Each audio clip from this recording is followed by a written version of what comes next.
कर्म करे किस्मत बने, जीवन का यह मर्म, प्राणी तेरे हाथ में, तेरा अपना कर्म, तेरा अपना।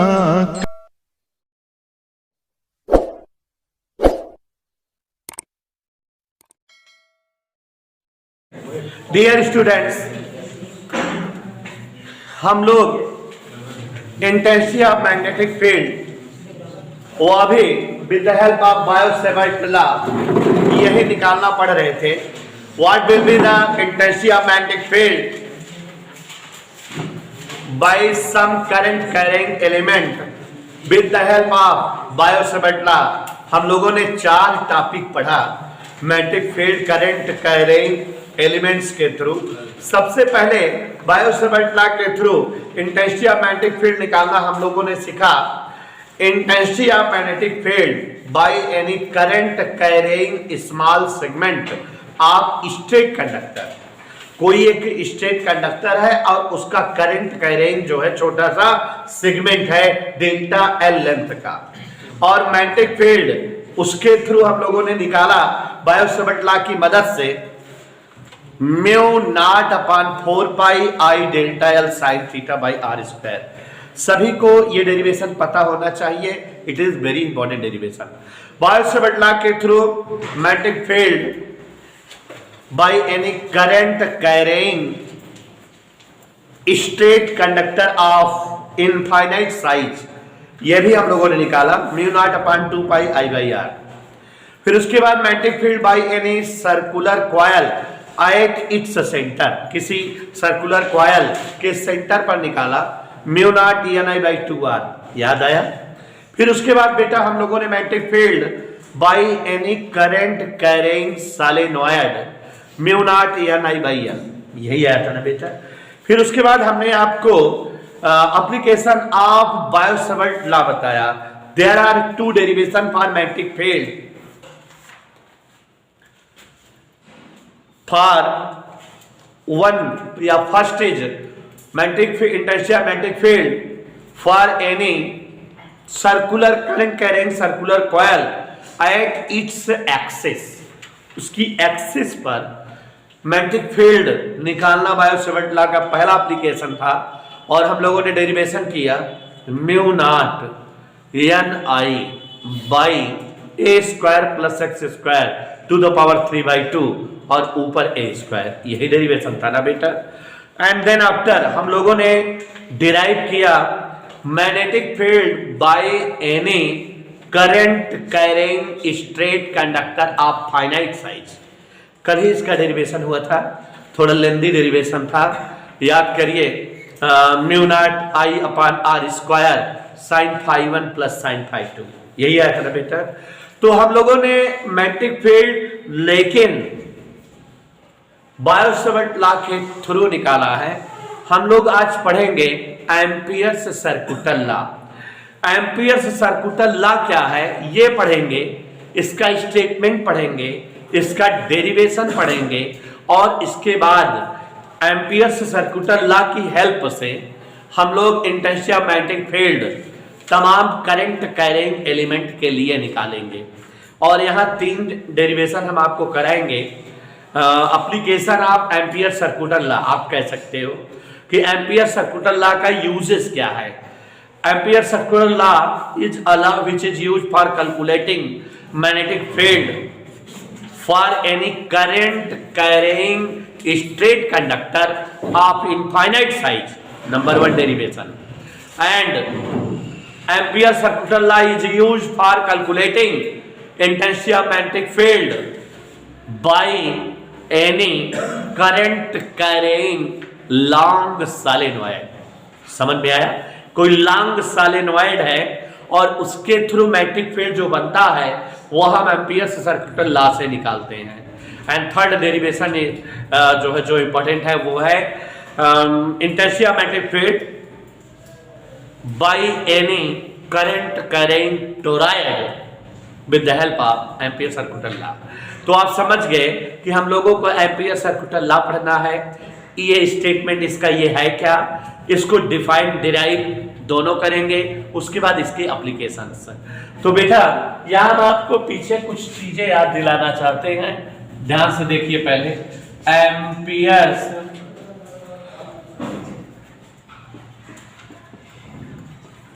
सर्कुटल लॉ,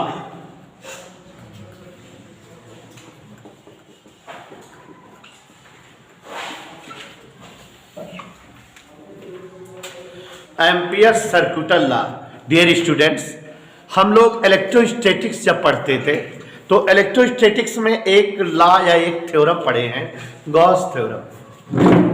याद करिए गॉस थ्योरम क्या थी, किसके लिए थी और उसके संदर्भ में आपने क्या क्या पढ़ा था। गॉस थ्योरम से रिलेटेड पूरा एक चैप्टर था। तो यहाँ भी बेटा समझ लो, एक चैप्टर वाला पूरा टॉपिक इसमें, उसमें भी 4-5 हेडिंग थी, यहाँ भी 4-5 हेडिंग पढ़नी है। तो what is Gauss theorem? Gauss theorem is a theorem by which we can observe value of magnetic flux passing through any close surface. समझ है? गॉस थ्योरम याद करिए। गॉस थ्योरम हमने आपको डिफाइन किया है, total electric flux passing through any closed surface. You can say total electric flux phi E passing through any closed surface always be 1 upon epsilon naught times of the total charge presented। समझ आया बेटा? यही है ना।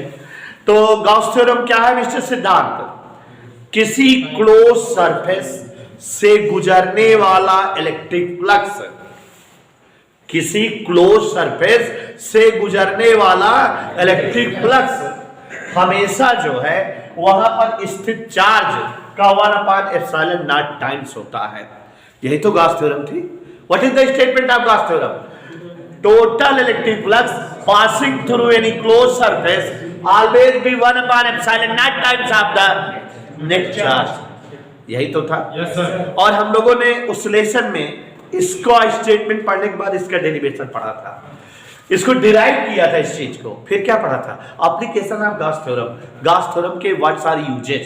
तो अब Gauss theorem के use से क्या करते थे? इंटेंसिटी ऑफ इलेक्ट्रिक फील्ड निकालते थे। B observed intensity of electric field with the help of Gauss theorem. याद करिए 5 डेरिवेशन कराए थे। Intensity of electric field with the help of Gauss theorem 5 derivation कराए थे। पहला कराए थे intensity of electric field by any charged spherical shell. याद आया बेटा? दूसरा कराए थे intensity of electric field by any charge insulating conductor. याद आया बेटा? तीसरा कराए थे intensity of electric field by any conducting straight wire. और एक कराए थे intensity of electric field for any charged insulating sheet of infinite size. ठीक है, यही मेन थे। उसके बाद एक और करा दिए थे कि अगर जो है कोई कंडक्टिंग शीट हो तो उसके लिए क्या होगा, प्लस माइनस प्लेट हो तो उनके बीच और बाहर क्या होगा। तो गॉस थ्योरम के यूज यही था। और आप अगर गॉस थ्योरम को थोड़ा सा और डिफाइन करो तो याद करिए बेटा, गॉस थ्योरम के बारे में यहां से थोड़ा सा, फाई को आप लिखते हो क्लोज इंटीग्रेशन डी फाई। याद आया? लिखते हो कि नहीं? यहां फाई को लिखते थे, वहां डेरिवेशन करते समय close integration d phi equal 1/ε0 into q. Any doubt? फिर उसके बाद याद करिए क्या लिखते थे, 7 लाइन हटाए थे, हर डेरिवेशन 3 यूज होती थी। डी फाई को लिखते थे vector E dot vector DA, ऐसे तो लिखते थे 1/ε0 इनटू क्यू। ठीक है ना बेटा? अब बेटा ये इंटीग्रेशन हो रहा है किसका? इंटेंसिटी ऑफ इलेक्ट्रिक फील्ड का और एरिया के रिस्पेक्ट में, और उसकी वैल्यू 1/ε0 इनटू क्यू आ रही है। तो आप इसको लैंग्वेज में अगर यहां से गॉस थ्योरम को बोलो, यहां से गॉस थ्योरम बोला जाएगा, कैसे बोला जाएगा? Total electric flux for any close surface always be 1/ε0 times of the net charge. लेकिन अगर यहां से बोले तो यहां से बोलेंगे तो for any close surface, surface close होना चाहिए। Integration of intensity of electric field with respect to imaginary surface always be 1/ε0 times of the charge. समझ है बेटा? इसी का 2 कॉपी यहां मैग्नेटिक फील्ड के बारे में पढ़ता है। फर्क क्या है? यहां क्लोज सरफेस था और इलेक्ट्रिक फील्ड के लिए क्लोज सरफेस था, और अब हम यहां मैग्नेटिज्म में मैग्नेटिक फील्ड के लिए क्लोज सरफेस लेंगे। और ऐसे इसी को हम जो है अगर मैग्नेटिक फील्ड के लिए रिप्रेजेंट करें तो ये क्लोज इंटीग्रेशन ही अगर बनाए, इंटेंसिटी ऑफ इलेक्ट्रिक फील्ड के बजाय इंटेंसिटी ऑफ मैग्नेटिक फील्ड रखते। और जैसे यहां कोई इमेजिनरी सरफेस लिए थे, यहां कोई जो है इमेजिनरी लेंथ या टुकड़ा ले, और जैसे यहां कांस्टेंट ε0 यूज हुआ था, यहां कांस्टेंट μ0 यूज करेंगे, और यहां चार्ज था और यहां करंट यूज कर लेंगे। देन दिस फेनोमेनन, क्या बोले? This phenomenon is known as, this phenomenon is stated that Ampere's circuital law because it is given by Mr. Ampere। तो अब यहां लैंग्वेज में आ जाओ। लैंग्वेज में इसी की तरह है, Ampere's circuital law for magnetism is same law as Gauss theorem for electrostatics। बात समझ में आई बेटा? जिस तरह से इलेक्ट्रोस्टैटिक्स में गॉस थ्योरम होती है, वैसे ही मैग्नेटिक फील्ड में एम्पियर सर्कुलर लॉ होती है। आप देख रहे हो कि गॉस थ्योरम को हम पलट दिए मैग्नेटिक के लिए, जब किए तो ये एम्पियर सर्कुलर लॉ बन गया। अब बेटा जानवी बेटा इसको ध्यान दो, ये इंटीग्रेशन का सिंबल है। किसका इंटीग्रेशन किया जा रहा है? इंटेंसिटी ऑफ मैग्नेटिक फील्ड का। यहां पर किसका किया गया था? इंटेंसिटी ऑफ इलेक्ट्रिक फील्ड का। और आपको बताएं कि यहां एरिया था, यहां लेंथ है। जब बेटा लेंथ के रिस्पेक्ट में इंटीग्रेशन किया जाता है तो उसको लीनियर इंटीग्रेशन कहा जाता है। हम फिर से बोले बेटा, जैसे अगर कहीं ऐसे लिखा है सिंबल का मतलब दिस रिप्रेजेंट इंटीग्रेशन, और ये this is for close integration, और अगर इसके साथ डीएल लिखोगे तो दिस रिप्रेजेंट लीनियर इंटीग्रेशन। क्या बेटा? समझ में आया? कैसा इंटीग्रेशन? चलो बोलते हैं। 2 नंबर का कभी कभी पूछता है कि what is Ampere circular law, तो 2 ही नंबर का पूछता है, आप इसको याद कर लो, हो गया। गॉस थ्योरम से ही बना है। देखो कैसे बोलेंगे, फॉर एनी क्लोज सरफेस, ये भी क्लोज सरफेस के लिए है, वो भी for any close surface linear integration of magnetic field always be μ0 times of the total current flowing through there। बात समझ में आई बेटा? बात समझ में आई मिस्टर सिद्धांत? ये एम्पियर सर्कुलर लॉ है और ये क्या है? Gauss theorem. तो हम लोग बोल सकते हैं, ध्यान सुनिएगा हमारी बात, all of you listen me. Ampere circular law for magnetism is same law as Gauss theorem और इलेक्ट्रोस्टैटिक्स।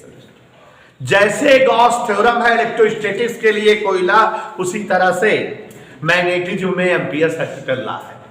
गॉस थ्योरम डिफाइन करती है for any close surface integration of intensity of electric field with respect to area is always 1/ε0 times of the net charge. यही तो है।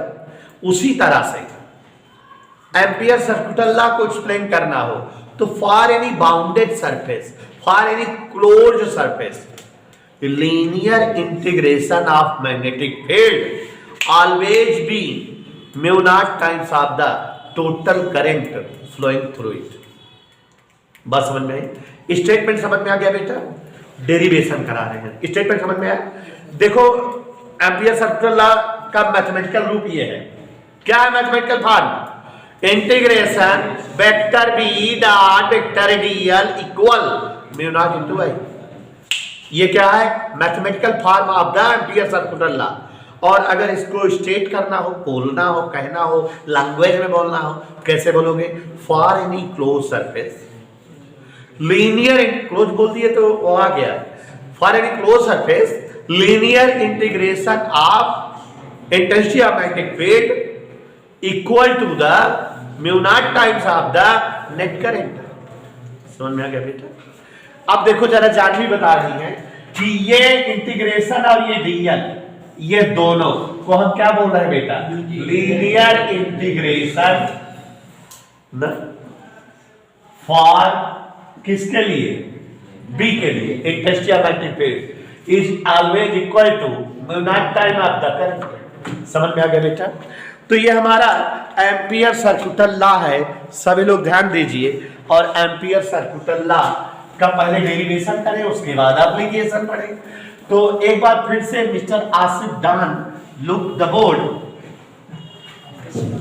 Ampere circuital law, mathematical form of Ampere circuital law is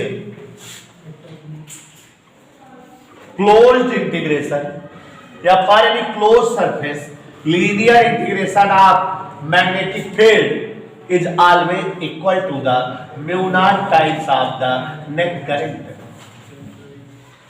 It is the mathematical form of Ampere circular law. Closed integration vector B dot vector dl equal mu naught into I. Language में बोलेंगे तो वो statement हो जाएगा। क्या कहा जाएगा? For any bounded surface या for any close surface linear integration of intensity of magnetic field is equal to mu naught times of the total current या net current. Is that clear? अब हम इसको प्रूव करें, तो prove करेंगे बेटा, तो हम कोई current carrying straight conductor of infinite size के लिए जो है प्रूव करेंगे। क्या बोले हम बेटा? Current carrying straight conductor of finite size, माने कोई एक स्ट्रेट कंडक्टर है, straight wire, current is flowing through it और ये इनफाइनाइट साइज का है। समझ में आया? इसी की हेल्प से इंटेंसिटी ये एम्पियर सर्कुलर लॉ डिफाइन होगा, डिराइव होगा। लेट अस सपोज दैट, मान ले रहे हैं क्या मान ले रहे हैं बेटा? समझो। Let us suppose that there is a straight conductor current carrying I produce intensity of magnetic field around it, and this straight conductor is situated at the center of closed surface. Jarvis language नहीं समझ पाई?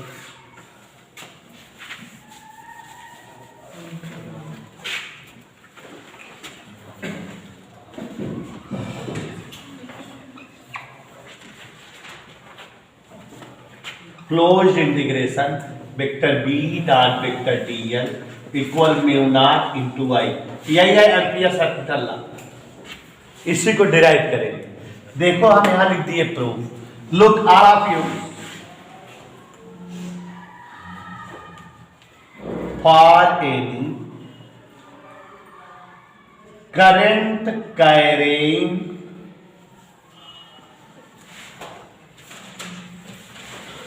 Straight conductor of infinite size. Derivation करने जा रहे हैं, लेकिन heading लिखे हुए हैं, पढ़ लिए ना आप लोग? For any current carrying straight conductor of infinite size, कोई करंट कैरिंग स्ट्रेट वायर या कंडक्टर है इनफाइनाइट साइज का, उसी के लिए हम एम्पियर सर्कुलर लॉ डिराइव करेंगे। It's okay? तो सुनिए हमारी भाषा को। Let us suppose that there is a current carrying straight conductor of infinite size. Current I is flowing through it and intensity of magnetic field created around the conductor। मतलब क्या बोले हम बेटा? मान लेते हैं कोई एक कंडक्टर है, वायर है सीधा, और उसमें करंट क्या हो रही है, और इसके कारण चारों तरफ अरस्टेड की थ्योरी से क्या क्रिएट हो जाएगा, और वो मैग्नेटिक फील्ड चारों तरफ रहेगा, हमारे क्लोज सरफेस पे मैग्नेटिक फील्ड है। मान लेते हैं कि वायर चाचा उस क्लोज सरफेस के सेंटर पर सिचुएटेड है। कहां पर बेटा? और अगर इस जो है सर्कुलर पाथ या क्लोज सरफेस की रेडियस r हो तो इसका मतलब intensity of magnetic field wire से r दूरी पर बनी है। बात समझ में बेटा? समझ में आ गया बात? ध्यान से सुनो। Let us suppose that there is a current carrying straight conductor, current I is flowing through it, and when current flows through it, according to Mr. Arsted, there will be magnetic field created around the wire. Wire के चारों तरफ magnetic field बनेगा। Suppose करते हैं this wire is situated at the centre of closed magnetic field.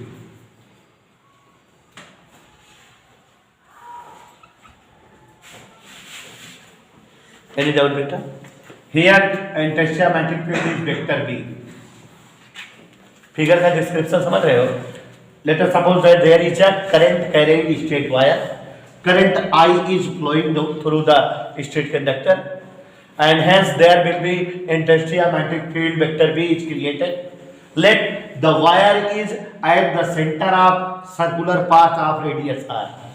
इस close surface जो r radius का मान लिए हैं उसके सेंटर पर ये जो है हमारा वायर रखा हुआ है, और इसलिए जो इंटेंसिटी बनी हुई है ये इस वायर से कितने डिस्टेंस पर बनी है, और हम बायो-सेवर्ट लॉ के थ्रू इस इंटेंसिटी को हम मालूम कर सकते हैं कितना होगी। बायो-सेवर्ट लॉ ने हमने आपको पढ़ाया है।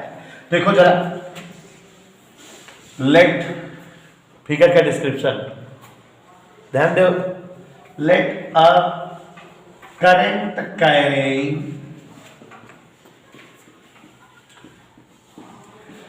straight conductor of finite size is situated at the center of closed surface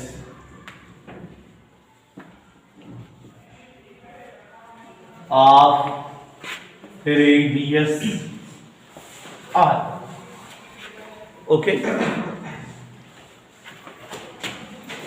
current I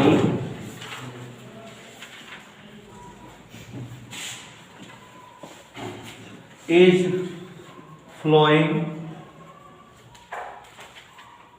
through conductor। कोई डाउट बेटा? और इस करंट के फ्लो होने के कारण चारों तरफ क्या बनेगा? Intensity of magnetic field. Biot Savart law से हम उसको निकाल सकते हैं। So produced magnetic field B equal, क्या देखिए जरा किस लॉ से लगा रहे हैं?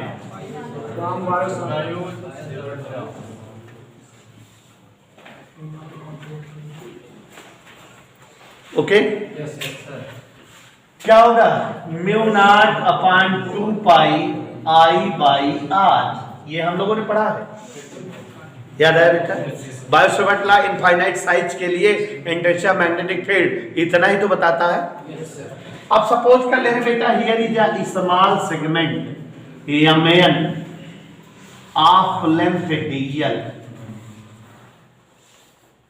ठीक है, कितना सेगमेंट है?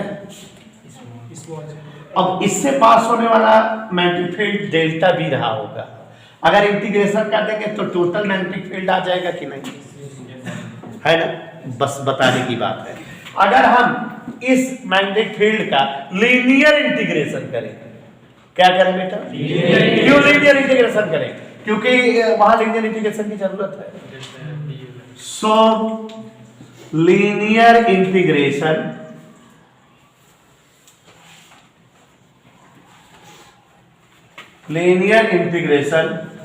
Of magnetic field for closed surface. कौन सा इंटीग्रेशन कर रहे हैं बेटा? लीनियर इंटीग्रेशन का मतलब क्या होता है? परिचित। तो क्लोज सरफेस है, क्लोज इंटीग्रेशन किसका लीनियर इंटीग्रेशन करना है, मैग्नेटिक फील्ड वेक्टर बी का डीएल लगा दिए, इसी को निकालना है। इधर क्लियर बेटा, ए डॉट बी वेक्टर का डॉट प्रोडक्ट हम लोगों ने पढ़ा है, vector A dot vector B बराबर ए बी cos थीटा, पढ़ा है ना। तो बी डीएल cos, देखो ये जो है, जो छोटा सा सेगमेंट है, ये स्मॉल सेगमेंट, इसकी भी डायरेक्शन जस्ट अपसाइड और इंटरेस्टिया मैग्नेटिक फील्ड की डायरेक्शन भी अपसाइड वायर के अकॉर्डिंग। यह समझो कि जब ये सीधा सीधा वायर है, इसके चारों ओर मैग्नेटिक फील्ड बना है, तो मैग्नेटिक फील्ड वायर के परपेंडिकुलर। और आपको हमने जो है करंट डेंसिटी पढ़ाया था कि जब करंट फ्लो करती है तो प्लेन के परपेंडिकुलर डायरेक्शन शो करती है। तो यहाँ इस जो स्मॉल सेगमेंट है, इसकी भी डायरेक्शन अगर वेक्टर बनाए तो परपेंडिकुलर बाहर की ओर, और ये जो मैग्नेटिक फील्ड बना है ये भी परपेंडिकुलर बाहर की ओर। तो दोनों कैसे हो गए, सेम डायरेक्शन में। तो यहाँ एंगल क्या होगा बी और डी के बीच, इधर क्लियर। इसको याद रखना, एम्पियर सर्कुलर लॉ के हर केस में थीटा 0 ही आता है। तो अब उसके बाद देखो जरा, क्लोज इंटीग्रेशन बी डीएल का 0 होती है, बी बाहर कर दे, क्लोज इंटीग्रेशन डीएल, बी की वैल्यू आ चुकी है, क्या आई हुई है, mu naught upon 2 pi I by R. Close integration dl, ये डीएल एक सेगमेंट है, इस तरह से जितने सेगमेंट बनते हो इस सर्कुलर पाथ के, सबका इंटीग्रेशन माने सबका सम, और जब सबका सम करेंगे तो इस सर्कुलर पाथ की सरकमफ्रेंस आ जाएगी कि नहीं, है ना बेटा। और सरकमफ्रेंस का फार्मूला क्या होता है, चाहो तो यहां एक लाइन लिख दें, बी इंटू सरकमफ्रेंस। समझने के लिए, क्लोज इंटीग्रेशन डीएल माने सारे जो है सेगमेंट का सम।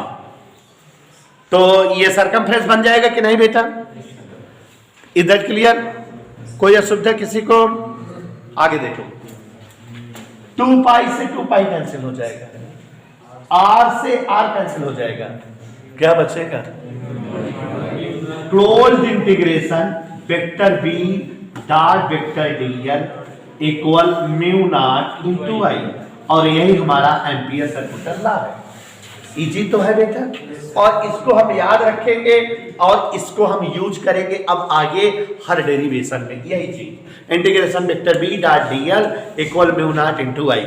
ये डेरिवेशन एक बार और समझाना चाहेंगे क्योंकि इसकी कॉपी हम आपको कराने जा रहे हैं, मतलब इसी तरह से डेरिवेशन एडवांस बताएंगे। तो एक बार फिर से सुन लीजिए, what is Ampere circular law, सुन लीजिए और समझ लीजिए, what is Ampere circular law. Ampere circular law is a law same as Gauss theorem for electrostatics. Ampere circular law is a law in magnetism same as Gauss theorem for electrostatics.